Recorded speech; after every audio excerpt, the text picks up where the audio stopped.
Welcome to their newest webinar, the 6 Spokes of Wheelhouse Marketing. I am recording this today. It was originally a live webinar, and then I forgot to hit record. So here we are. I am re-recording this for everyone right after, so I'm doing it again because I promised that at the latest it would go out in the morning, so I want to make sure you guys get it. So the goal today for us is to show you how to build out your marketing strategy with intention. So you can actually look at what you're doing and be like, okay, I'm not just throwing stuff at the wall and hoping what hits. I'm not looking at this latest, tactic I saw someone post to see if that will work for me.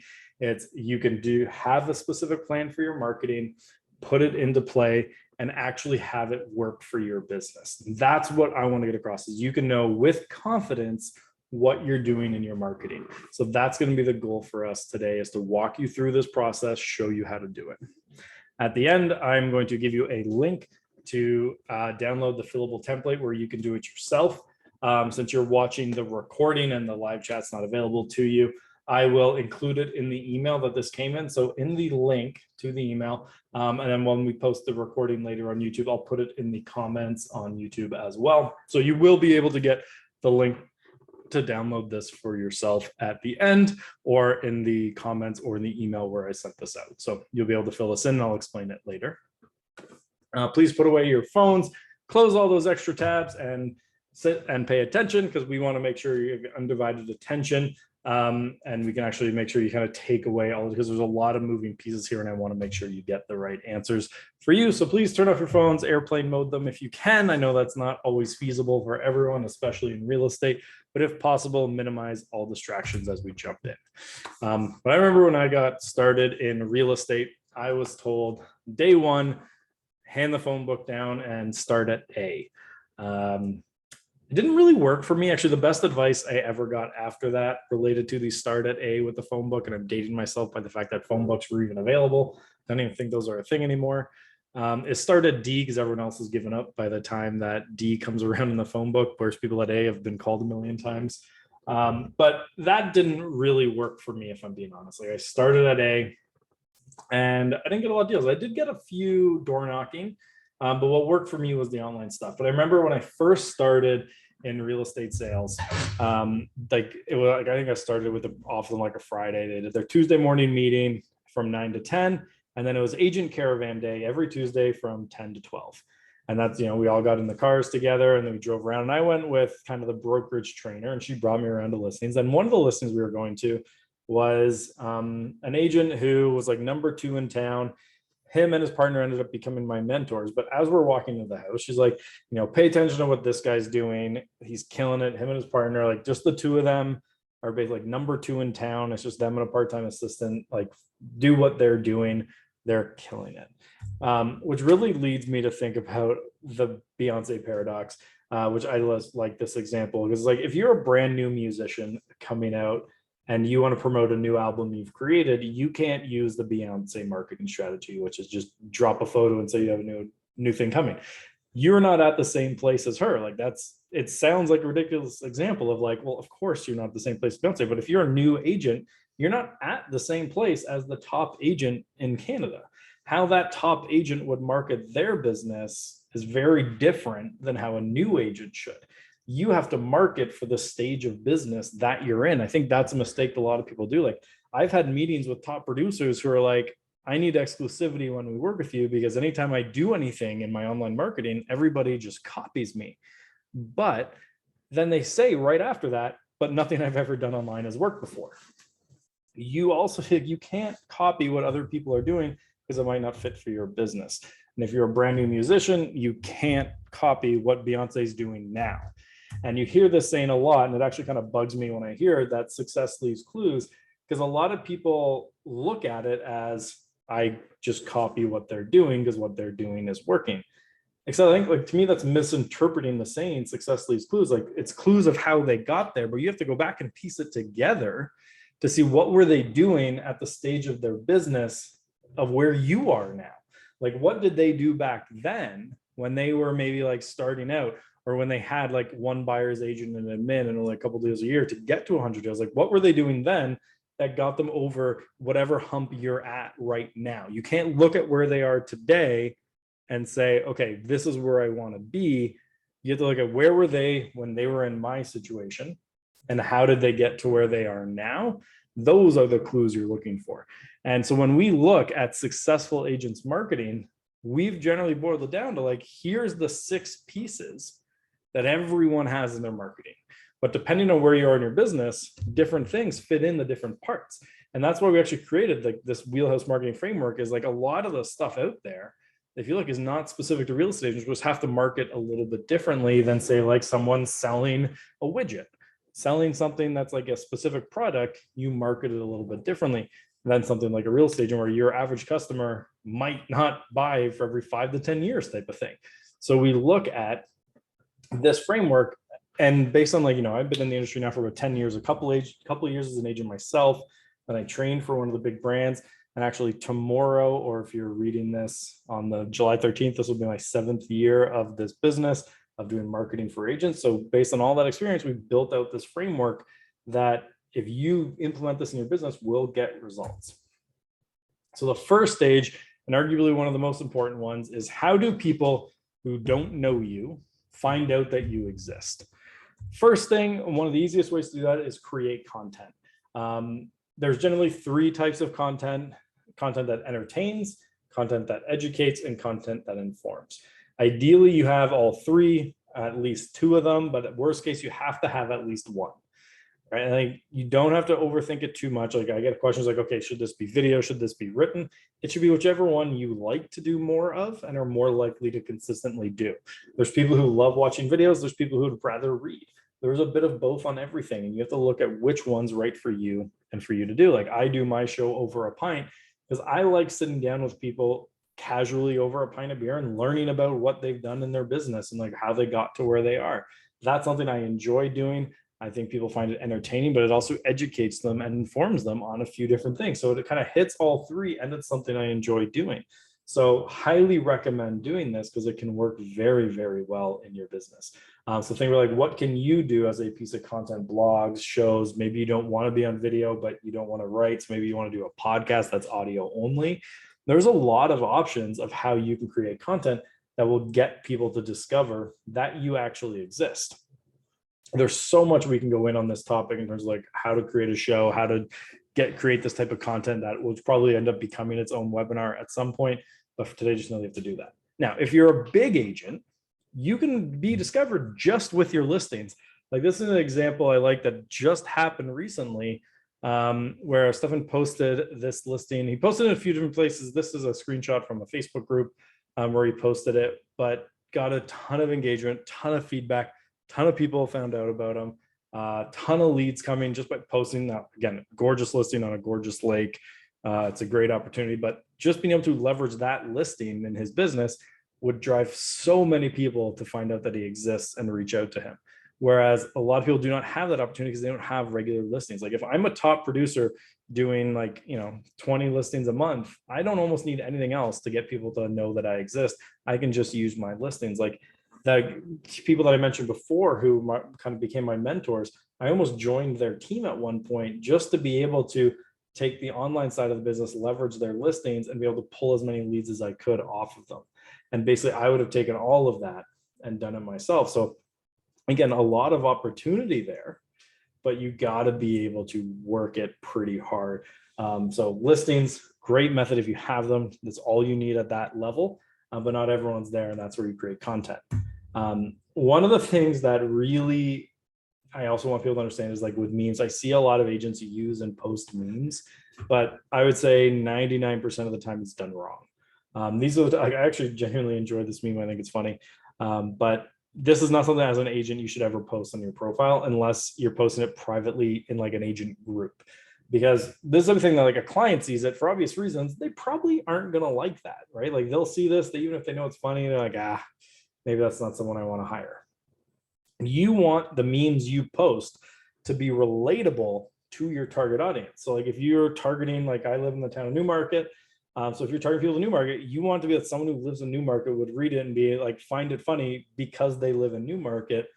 because then they'll share it out. Like people always share memes. It's one of those things people love doing is sharing out memes, and you want them to share it so you can be discovered by new people to your target audience. So like if you created a meme, or in my case about like Newmarket Main Street that was legitimately funny, the only other people that will find that funny are people who have been to Newmarket Main Street. Well, then I can send that out to them. Like that's where memes work really well, is to get them in front of your ideal people. Sharing a funny real estate realtor meme is not going to get you new clients, unless again you're trying to go for the agent to agent referral business. So this type of thing you share privately, and then you could take this framework and then add a local spin to it and share that out and get you in front of more local people.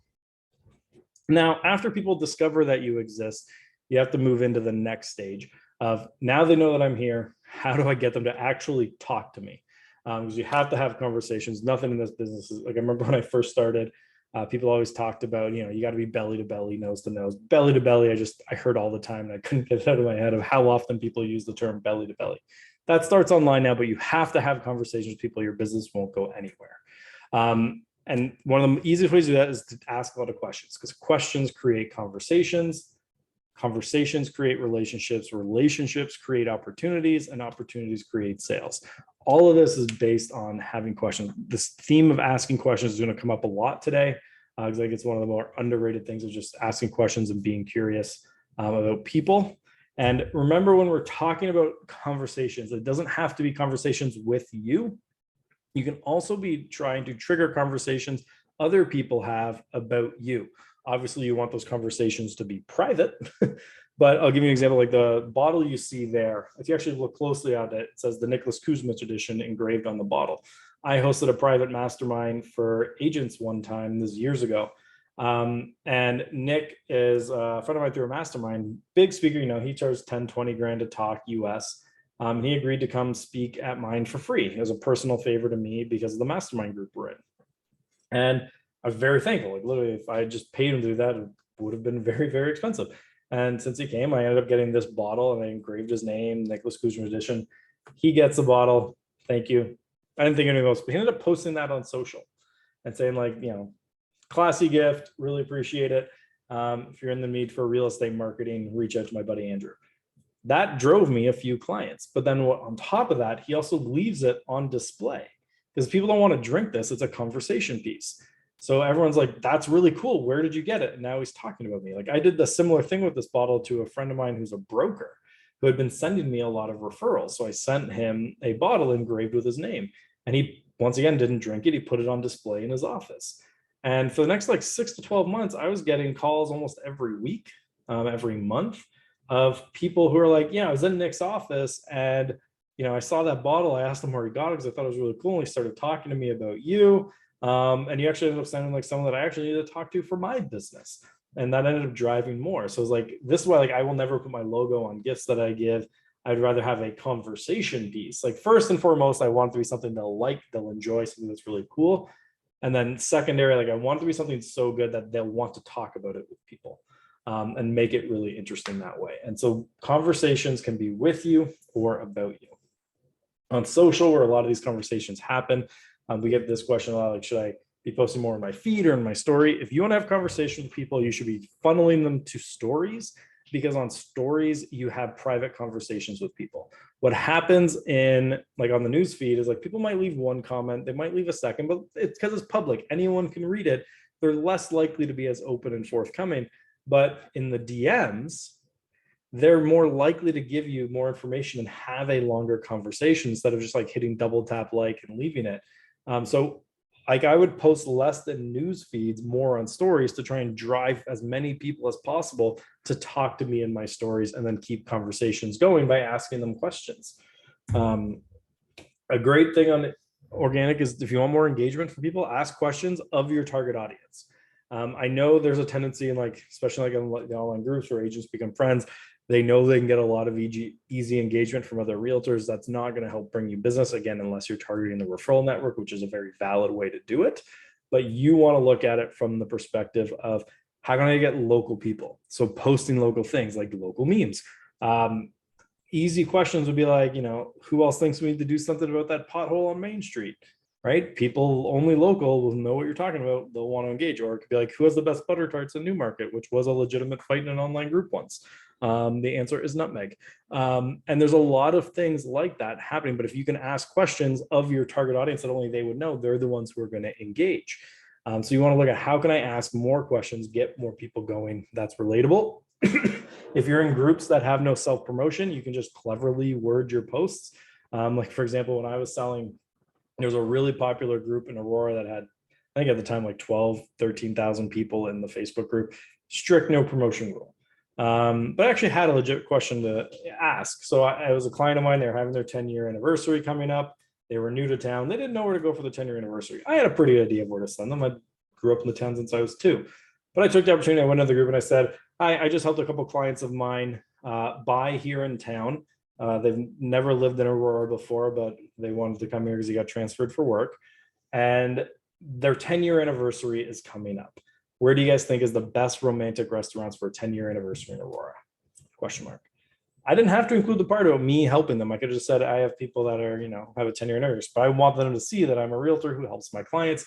They would then click through to my profile and I can actually directly trace some inquiries to people through that.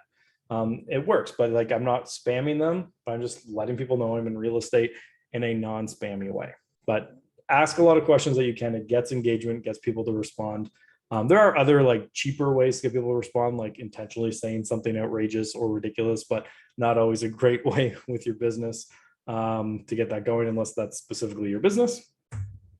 And then one of the things for social, I think everybody should do is the 5-5-5+1 rule. You've probably heard speakers at some point, like if you follow Gary Vee and a lot of the other guys like that, they've all mentioned 5-5-5 at some point. We added in the +1, which I'll explain in a second. But basically the idea is every day you go on social, if you want to grow your following, get more followers engaging, you like 5 posts every day, you leave 5 significant comments. And what I mean by significant is a fire emoji does not count as a comment. That would count as like a like. You want to leave something that's more than like 5 words long. Ideally, back to the day before, it's a question. So like if they post and they went to a place for a restaurant, be like, great, I haven't been there yet. What'd you think of it? Or, that's my favorite restaurant. Have you tried this dish yet? It's my favorite, right? Like posting questions that actually elicit a response from the person who posted it. Then after that, you leave 5 DMs a day. A DM can count as a story reply. So you want to go in every day, 5 likes, 5 significant comments, and 5 DMs or story replies to people that you're friends with. The +1 here is every week you add 1 to it. So this week, do 5-5-5. Next week, 6-6-6, 7-7-7, 8-8-8, until you find your limit of how many is reasonable for you to do while still doing your job.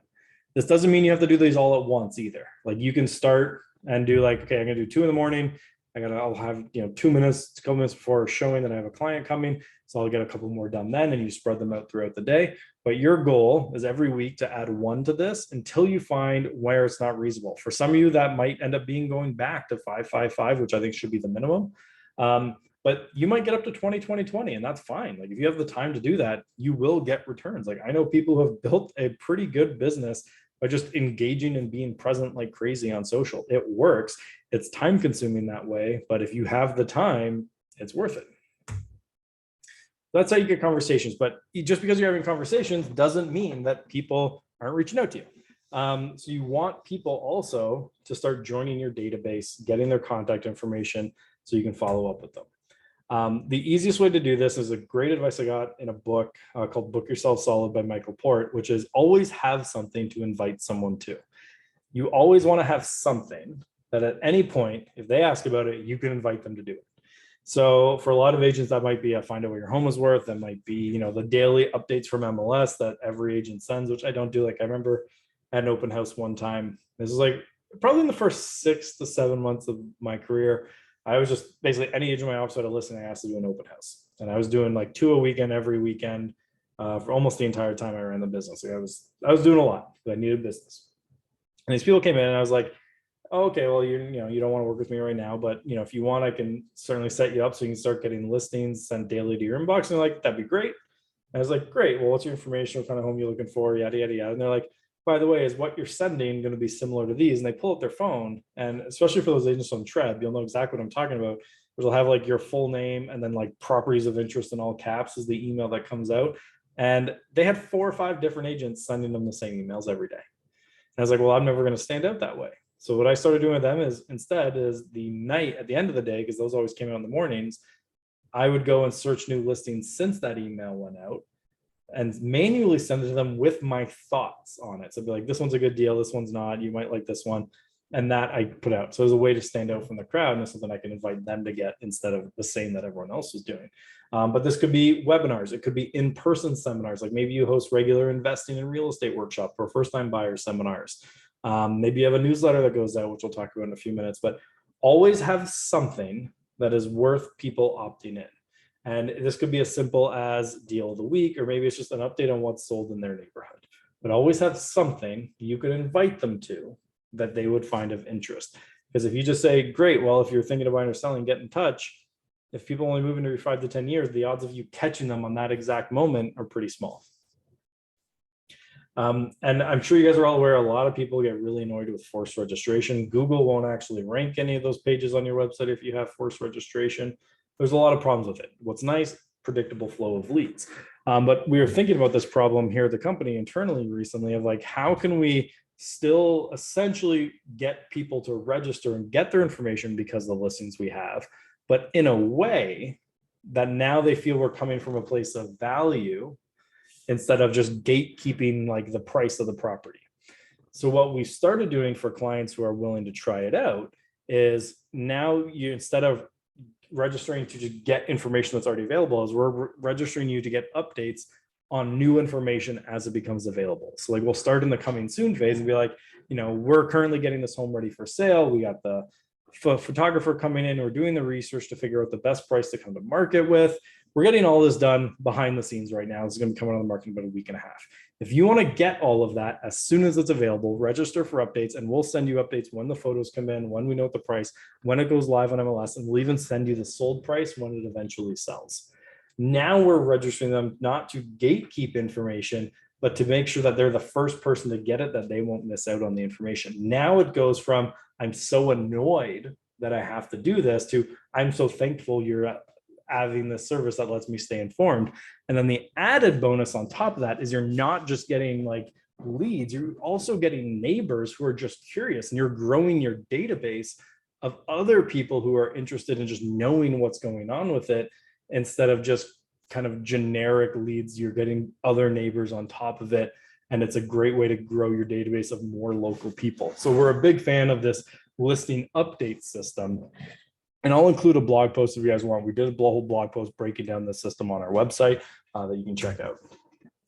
The other way to get people to join your list is using a lead magnet. And we call these a SAGE lead magnet. And what that SAGE stands for, it's an acronym, is short, actionable, goal-oriented, and easy to consume. So first one, short. No one wants to read an 80-page ebook from someone they don't know. Like I've had clients who have like, I think they get it from their real estate coaches, like the A to Z 80-page ebook on the roadmap to selling your home. Well, most consumers don't want to read that. You want something that's short, 1, 2, 3 pages max. If it's a video, 1 to 3 minutes, 5 minutes max type of thing. Actionable, so like it's something that they can go do. So in this case that you see on the right here, the guide on how to get your home ready for sale. That guide is very actionable. You follow these, it will help you get your home ready for sale. Goal-oriented. This goal, the actions you are taking help you accomplish a goal. In this case, it's get your home ready for sale to get the most money for it. And then easy to consume. It is a printout. It's a PDF checklist. They can just print out anytime they want and make it very, very easy for them to consume.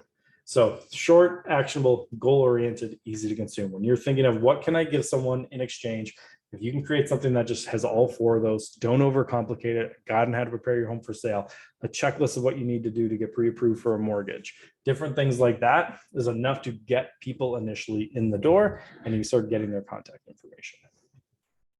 Other way to do it is newsletters that don't suck, because let's be honest, a lot of the industry newsletters suck. It's like, hey, here's a pumpkin pie recipe and don't forget to change your clocks. You know, most phones do that automatically now, so you do not need that. So you want to think about like, what can I send out? There's like, for example, if you get our Tuesday morning one that goes out, our goal is to provide great value once a week, stay up to date on what's going on in the real estate world, what's happening in marketing. There's things like that that we know that realtors would find. For our clients, where we do the same for them, we're flipping the idea around of, instead of like, here's what you need to know if you're a realtor, it's here's what you need to know if you're living in Ottawa, for example. It'll be like, here's Ottawa real estate news that's going on. Here's a local business that we want to highlight because they're a great new business in town.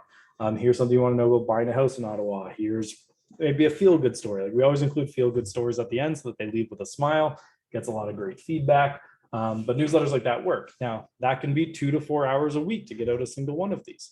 If you don't have that type of time, the easiest ones is like, here's a deal of the week.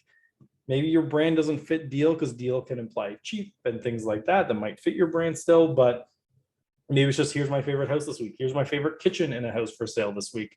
Here's the best investment of the week. There's a lot of ways you can do it where you just send out your favorite deals in the market. Another one, which a lot of people like, is it's like a price report style. So every week, and you pick which day of the week. We like Thursday, Fridays, or Tuesdays randomly. It also depends on if it fits with the theme of what you're doing.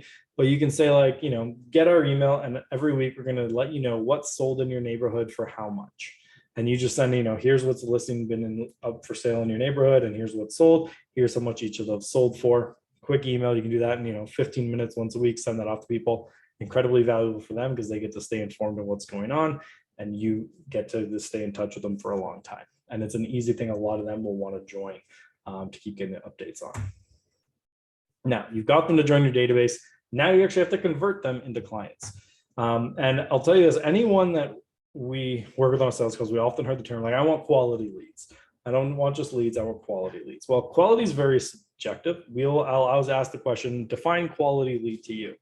For some people, that means, well, I get a phone number that's right. Other people, that is someone ready to sell their home and they want me to book an appointment to come sell their home with me. Those are two very different things. And I think the important thing here is that there's a difference between a lead and a prospect. A prospect is someone looking to move soon. Doesn't mean they're looking to move with you and hire you, but they are planning to move and they need someone's help to do it. So they're a prospect because they're a potential business for you. A lead is an unqualified person, is essentially a lead on a potential prospect. So you're siphoning through your leads. When we're talking about lead generation, we're generating people so that you can go through them to find the prospects in there. And then of those prospects, you find out which want your help. I think that's a very important distinction to make that a lot of people don't think about. So there is a difference between a lead and a prospect. So when we're looking at converting leads, we're looking at what we call the Dean Jackson 5-star lead. So when we're looking at leads, what we want to find out is, to become a prospect, basically, they have to be willing to engage with you. It's a very easy first step. Are they responding to you? When they respond, are they friendly and cooperative? Because if they're telling you where to stick it or where to go, that's not someone that's probably going to work with you. So if they're friendly and cooperative, then you find out, do they know what they actually want? Do they know when they want it? And do they want your help to do it? This is what you're trying to identify early on with your leads, is figuring out, do they hit all 5 of these points? If they hit all 5 of these, that's a 5-star prospect. You're going to go and try and close them as soon as you can. And there's a big thing in the industry, you've probably all heard it, of speed to lead. I mean, when I got started about 10 years ago in the industry, people were like, you got to get to leads within the first 30 minutes. Then it was the first 10 minutes. Then it was the first 5 minutes. Now I'm hearing you got to get in the first 30 seconds of when a lead's generated. I'm sure very soon that's going to change to 15 or 10 seconds or even 5 seconds, or you got to be instantly calling them as soon as they opt in.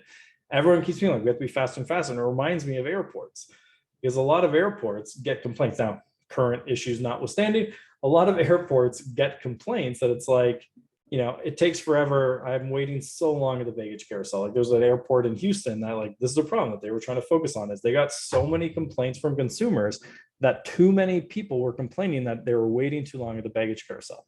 So they tried everything they could to speed up that process. And eventually they were able to cut their time in half of how long it took a bag to get from the plane to the carousel. The complaints didn't change. They cut it in half. That's a significant reduction and not a single change in the number of complaints they got. Then they did something really smart and eliminated 100% of complaints. They just changed the length of the walk from the plane to the baggage carousel to be longer. So it gave them more time to get the bags there. So like, all right, it takes us 5 minutes to get there. We're going to make this a 6-minute walk from the plane there. So if you want to ride airports, you have to walk forever. It's let you stop complaining about waiting for your bags all the time. It gives them time to get the bags to the carousel. And I think it's a similar thing in real estate. Like a lot of people are so focused on getting to the lead quicker, because what happens is most people like opt in to become a lead. And what happens, they say, great, we'll be in touch. Well, if someone opts in on a listing, for example, don't just say, thanks, we'll be in touch. Be like, thanks, our team is going to reach out to you soon. Do you need to use the equity in your current home as a down payment on your next home? Click below, enter your address, and fill out the information, and our team will let you know what you could reasonably expect to sell your home for if you were to list it for sale today. That will help you plan better the next steps in your journey. Now we're offering them another thing of value. We're offering them something else to do, and gives you some time to even follow up with them. So it allows you to do that. Even after they opt into that, maybe you send them now to something to download a home prep guide. Like there's an endless number of things you can keep giving them of value along this process instead of always worrying about, I got to get quicker, I got to get quicker. Give them things of value that to them helps keep them going. And then when you do get on the lead, keep it simple, polite introduction. This is from Phil Jones, who wrote the book, Exactly What to Say. So you give a polite intro. In this case, hi, it's Andrew from JSH Realty. Again, fake company. I don't own a brokerage. Mutually agreeable fact. So hi, it's Andrew from JSH Realty. You were recently looking at properties on our website, showed some interest in 123 Main Street. Then an easy to answer question. Are you interested in it for yourself or as an investment? Now you got a conversation started. That's all you're trying to do. Like that first step when leads come in that you're trying to convert, all you want is to get a response. Like I remember when I sold, I mean, you also understand why I was terrible at going to the bars to meet women back then, is I would just ramble on. Lead conversion was no different. Like I remember a lead I got in, I was like, all right, they asked about a property. Okay, so hi, this is Andrew. You're asking about this property. Here's all the information you want to know. By the way, like if you want to come see it, here's what we can do. We can book an appointment. We can go here. By the way, if we are going to book an appointment, I do have to explain the difference between being a customer and a client and agency representation. So here's some information so you can learn about agency representation. By the end of it, I had like an 800-word email that was going out to new leads. As you can imagine, at the beginning, I did not close a lot of leads. Now we just switch it to very short and sweet. Hi, it's Andrew from JSH Realty. You're looking at properties and showed some interest in this one. Are you interested for yourself or as an investment? They respond. Then we are curious about their situation. So the entire time that we're having these conversations, all we're trying to do is learn as much about them. Like I almost as quick as possible try to get off talking about the property they inquired in. So if they inquired about 123 Main Street, I'm going to ask the specific questions, answer the specific questions they asked, but then I'm going to try and learn as much as I can about them. From like, what do they want in a home? Why now? What's their timeline like? Who else is involved in this? Budget, like anything I can find out about their motivations and what they're looking for. That's what I'm trying to find out right away. And what you're trying to accomplish by asking all these questions is you want them to look at you and think, this person gets me. You want them to look and be like, okay, yeah, no, this is someone that understands me. They know what I'm going through. I want them to work with me because they understand where I am. That's the feeling you want to get across to people, is them to look at you and be like, they get me. They're going to be able to help. And then you start sending them regular content. I don't like those like 1 year long drip campaigns that are, you know, depending on when you sign up, it's the same content spread out over a year. But if someone new signs up, because like that's generally stale information. I like new information that's timely that goes out. So like I love, I mean, obviously biased here. I love our email that goes out. I love this style of email for our clients that go out that keeps them up to date on what's going on in the community with the goal of like, you know, get everything you need to know in 10 minutes once a week. But things like, you know, here's a price report. So it's here's what's sold in the last week. Here's what happened here in the last week. Here's the best deal in the market. But regular content that's going to be of value to them. And the easiest way to talk about it is either what's going on in the community or something about real estate. But you don't need to send out recipes and all those different things. You send out timely information that, again, entertains, educates, informs. Then you can drive them to your Calendly. It doesn't have to be Calendly. There's a lot of tools like it. Basically, if you don't know what Calendly is, it's a calendar booking software. So it basically will tie into like your Google Calendar, for example, see when you're free and allow people to book into those free times. But when you sign up for a service like this, a lot of them set it up in this way where it's like, book a 30-minute meeting, 60-minute meeting, 50-minute meeting. We'll go in and change that to say things like you can see on the example from mine here, like sales call, free Facebook ad review. I put the most valuable one first and then rank them down from there. I have one for pick my brains. I get a lot of people who reach out and just want to pick my brain for free, which I'm happy to do that. A lot of people helped me at the beginning of my career and they let me pick their brain to learn. But I also, if I accepted every one, I'd spend a lot of time doing that. So I created the Pick My Brain that only allows 2 per day. So people can book 2 of these a day, and anytime they want, they can pick my brain and go over it. So we do a lot of things like this where it allows people to book time, but I get to control my schedule a little bit more while maintaining availability for something like a sales call. Like if you go into the Pick My Brain versus the sales call, there's way more openings usually in the sales call than there is under Pick My Brain, because I want more of those. And for you, you could be like, book an appointment to talk about selling your home, book an appointment to have me come over to your house and tell you what your home would sell for. You interested in a career in real estate? Click here to talk to me about a career in real estate. Like you can put a lot of different options and then filter people through. And then the regular emails you send out, you can just add into like a signature line instead of like, oh, by the way, I'm never too busy for your referral. You can put something like, when you're ready, here's a few ways I can help you, and then link to the different options that you have. Incredible way to get people to book right into your calendar. Now, once you start getting that going, you still, like, even if you've converted someone and signed them on, you have to get them to trust you. Trust also permeates across every single one of these stages. It's the one that's like most important, but it comes into all of them and has a lot of overlap. Really easy way to build trust is to solve simple problems. I like to use this example. So if you've been in the industry for, and you see this videos 4 years ago, which is very timely back then. So if you're in the industry 4 years ago and you ever tried to run a Facebook ad, this is before housing category, you'll remember that you probably had an ad that was disapproved. That was like, you need to certify you comply with local regulations before you run an ad. And a lot of people ran into this as a stumbling block. They didn't understand why this was there. They're like, well, I didn't do anything wrong. I'm like, no, you didn't. So they started Googling how to certify compliance in a real estate Facebook ad. But there wasn't a lot of answers. And I filmed a how-to video for our clients. I ended up just cutting out the parts talking to the client and made a video, put it up, 28,000 views, 0 promotion outside of me putting it up there. And we got a lot of leads come from that because people are like, okay, he solved my problem. He obviously knows what he's doing in real estate Facebook ads. I'm going to reach out to him about other things to do too. So think about for your clients, where are stumbling blocks? Where are the points in their journey where they're going to go on Google to find an answer to something? Then you provide the how to do this, how to solve this, how to get X, and it'll do really good things for your business and gain a lot of trust with people. Then client testimonials, client reviews are awesome. I generally will either send them to Google reviews, or in this example here, it's Rank My Agent. I think you got to focus on this quite a bit. I don't like Facebook reviews. Like if you even go to my page, I've even just turned off Facebook reviews. Half the ones I were getting were just promoting Bitcoin. So it wasn't even actual reviews. So I like to drive them either to Google reviews, or in this case, like a Rank My Agent type service. But one of the things I noticed that stops a lot of people from writing reviews is they get like essentially writer's block. They don't know what to say. So when you're asking someone to give you a review, tell them what you want them to say. Don't write it for them. Be like, just, I'm wondering if you, do me a favor and write me a review. I know a lot of people get writer's block when it comes to what to say. So here's a few things that might be worth mentioning. We ended up, here's what we did to get your home ready for sale. We ended up getting you 30 showings, 6 offers, and you got $50,000 over asking price. These are all things that would be great. And people also love hearing about, how well did I communicate with you during the process and give you confidence that you were in the right hands.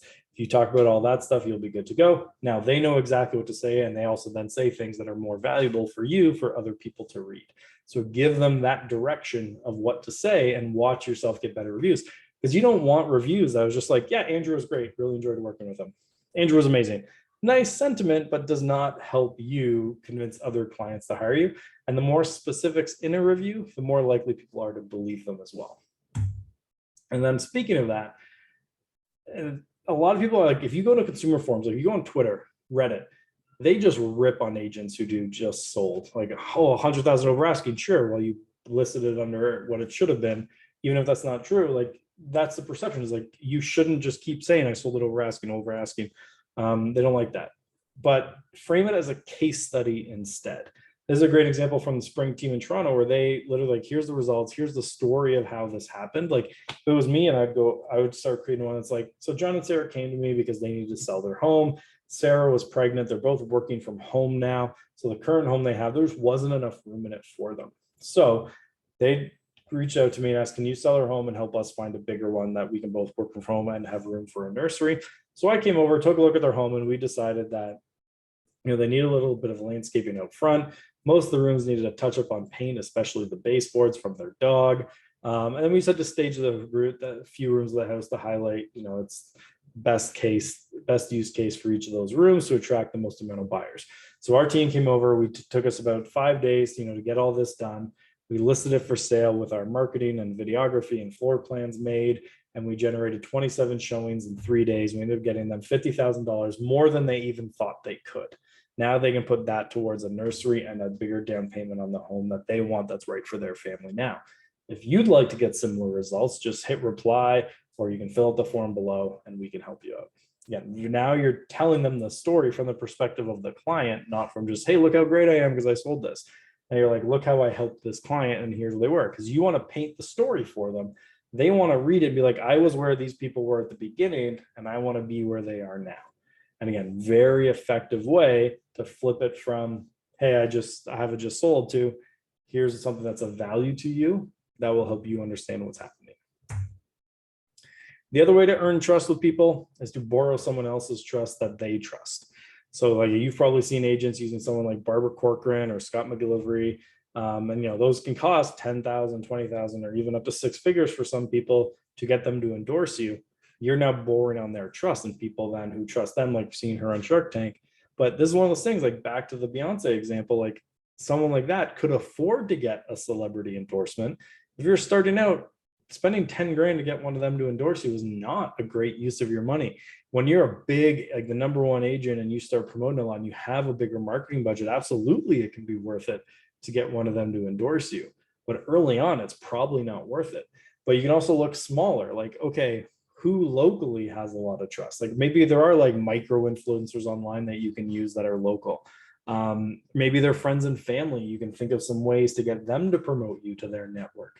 But borrowing someone else's trust is one way that you can kind of ride on them, but then you have to back it up so that you don't break the trust they have in that. Now you get them to trust you. Now you got to earn their long-term loyalty. One of the big mistakes here that we see people make is that when they're trying to earn loyalty is a lot of people have relationships with their client base that are like one-to-one. So it's like, I have a relationship with this person in my database. I have a relationship with this. I have a relationship with this. Community drives loyalty though. And to get community, you also need them to be connected together as well. So it's not just, I have a relationship with this person, I have a relationship with this person, and a relationship with this person. It's like you also want them to have relationships together. One of the best ways to do that are client events, because you can get them out in places where they're engaging with each other. If you see like 2 people in your network have like similar businesses, you can even connect them, be like, I think you guys might be able to help each other. But there's a lot of things you can do to help people out. Some of the events that we love would be like every spring doing family photos, because like families, especially if you work with them, they'd love to know like every year they'll get an updated professional photo, and you can literally just get your photographer who does your houses to show up to a park, spend the day taking photos of your clients, and they get professional photos updated every single year. It's great. And then, again, depending on demographic, where you work, like you could do Santa Claus photos every winter, where it's like, you can just send a message to your clients, like, do you hate waiting 3 hours in the line at the mall? And then right as you get up to get your photo, he goes on break and you're waiting even longer with a screaming toddler. Well, guess what? We've hired a Santa Claus. We created a little backdrop, and you can get a privately done Santa Claus photo this Saturday at our office. Come by and we'll get you a nice professional photo. Even things like rent out a movie theater, it's not as expensive as you'd think. You'd be like, if you want to come, the cost to entry is a donation to the local food bank. And you can raise money for the food bank, or raise goods to give to them. You can do local pub nights. You can test out new restaurants with your clients, but do regular events that get them engaging, that they can look forward to every year. And these can be a really good way to build that sense of community within the people that you're working with. And then you want to look at, how can I orchestrate referrals? Because a lot of people run a buy referral business, but what we find is they don't have like specific plans to get those referrals. It's kind of like happy accidents. Like, oh yeah, no, I get my referrals, and I ask like, okay, how do you get them to send you referrals? A lot of people are like, oh, they just kind of send them. Well, there's things you can do to get people to refer you. Like you can go and say, hey, I have a buyer looking for a home in your neighborhood. Nothing on the market's working for them right now. Have you heard of anyone thinking of moving recently in your neighborhood? Because I have a client who'd love to buy it if you've heard of any neighbors. They might not have anyone at that moment, because it's hard to think off the top of their head if you call them or email them, but maybe a couple of days from now, they're at a barbecue and talking to other parents. They're like, oh yeah, we're thinking of moving. Like, actually my agent just messaged me that they have a buyer. You want to connect you to, and we'll see if that can work. right? Like, or you can flip that and be like, hey, we have a listing coming up in your neighborhood next week. Do you have any friends looking to move into the neighborhood? I'd love to help you, pick your next, or, help you pick your next neighbor. And that type of thing, and help generate more referrals from your database for you without you spamming them all the time. Like, your goal should be a couple times a year to send out something like that, whether you have a coming soon or a buyer. Just make sure, like, if you're doing that, obviously, like, you actually have a listing coming up, you actually have a buyer who would be interested, because nothing would be worse than like, oh, I got a buyer, and then they come and you have no one to bring through the house. Doesn't work that way too well. Then one thing I love too that really helps people see the value long term is annual CMAs. So this is on the anniversary of the purchase every year. Be like, happy anniversary on the purchase of your home. In the last year, the market's gone up 10%. So you bought at 500,000 last year. That means now your home's worth 550,000. Here are your options. You can either keep paying down your mortgage and building that equity. You can pull some of that equity out for renovation. Or have you ever thought about pulling some equity out and buying an investment property? If you have any questions about that, let me know. And if you've done anything to raise or lower the value of your home, just hit reply and I can pop over sometime and let you know what your home would be worth now that you've made some changes. Easy way to be a value, always keep them up to date. And what happens is sometimes, like, you'll send them an email like, oh, maybe I could buy an investment property with this. Or maybe they'll say something like, oh, well, this home's worth way more than I thought. Maybe I should sell and I can move somewhere else. Like, maybe I can retire early now. Because my home's worth way more than I thought, and I can move out somewhere where it's a little bit cheaper and put a lot of that money in my pocket. Like, there's a lot of things that come out just by keeping them informed of what's there. And think about that client life cycle long term. Like, if you work with first-time home buyers now, 30 years from now, you're going to be working with them on, selling their family home, and you're moving up them along the way. So it's like, they go through this process once, you've earned their loyalty. Well, now they might discover the opportunity to buy an investment property, and they start talking about that, and they join your investment mailing list, and then they convert into buying their first investment property. You've earned them trust because you got them a cash flowing deal. Now you've earned their loyalty because they started buying additional properties with you, and on the wheel can go, where you're working with them their entire career. But you want to be able to fill it out. And I've created kind of one here where it's like, I fill it out with some options of like, and you can screenshot this if you want, but it's basically like giving you some ideas of how you can fill it out. The goal should be in each one, you have more than one. Like, ideally, you have at least 2 to 3 in each one, and there's going to be overlap between them. But your goal when you're marketing is fill this out. So in each stage what you have, what you're going to do, and how you can go forward with this. It works really well. Everyone's going to have different things like this. I'm going to include the link in this to the actual PDF. This is a fillable PDF, so you can go in there and just type in for each one what you're going to be doing. And then now, especially if you hear about a new option, a new tool, you're like, well, where does this fit in my strategy? You'll know right away when you're looking at something new, where does it fit in what I'm trying to do here? And that helps you evaluate opportunities, helps you have predictable growth. And when you bring new people on your team or you hire staff, you can also inform them by like, here's how we promote our business. Here's how you can help us accomplish that. And now they can see that high level view of what you're doing. And there's thousands of ways to set up the Wheelhouse marketing system. Like, there's different things you can put in each category depending on where you are in your business. I hope you guys are able to get some ideas of how you can do this in your own. But if you do want our help figuring out, this is a service we offer to clients, is help them build this out. We only take on 2 clients a month right now to do this. So it is a limited thing. So we actually ask people to apply. And we'll take on 2 per month. So if you are interested in getting us help, again, this is not a hard sell here. That's not what we do. But if you do want to work with us 2 clients a month, you can submit an application to help us.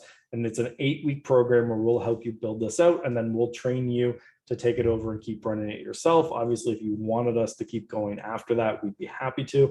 But our goal is within 8 weeks to teach you exactly how to do this yourself. And then you can go off and do it. But anyways, I'm going to turn off the recording and I'll stick around for any questions if anyone has any. But I really appreciate you guys spending your time with me. Go to the application. I'll put the link in here and I'll also put the link to the PDF so you can fill out your own. But I appreciate your time today and I hope you guys have a great day.